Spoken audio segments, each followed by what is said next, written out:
Hej YouTube. Jeg vil gerne vise jer, hvordan man laver et kanonslag ud af et hæksyl fra Harleyborg. Jeg har lavet en hel boks nu, altså 100 stykker kanonslag. Sådan cirka. Her. 100 stykker. Og den anden halvdel er derovre. Jeg har fået lidt mange af, og så nu vil jeg gerne vise jer, hvordan man gør. Så er den her sort dut, jeg plejer til at hive den af med tanken, det er meget nemmere. I stedet for, at man skal bruge en svinger. Jeg er lidt syg lige nu, derfor jeg har altså ikke lige på klamme trøje.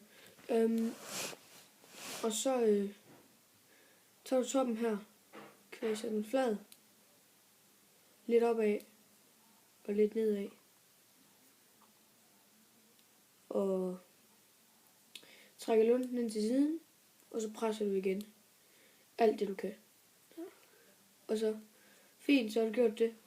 Og så laver du et V, sådan, det er de fleste, I kender nok det her trick. Og så laver du sådan et V her. Sådan der. Og så maser du også lige det. Hvis ellers så går det bare op. Så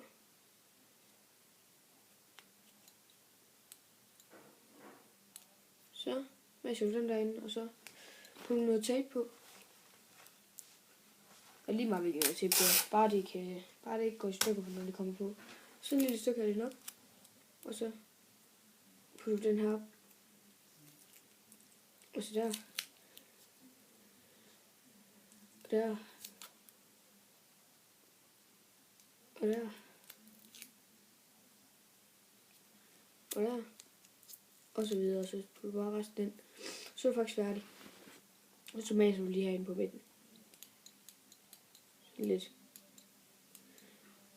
Så er du faktisk færdig med et kanonslag. Jeg putter en video ud senere, hvor de fyrer sådan en her af. Og så laver jeg også lidt andet. Jeg tror, jeg skal lige lave en røgbombe. Så er det en video, den laver jeg også lige her senere. Men tak fordi I så med. Og del like, hvis I kunne lide videoen. Og hvis I ikke, så kan I bare lade være med at like på videoen. Men hej.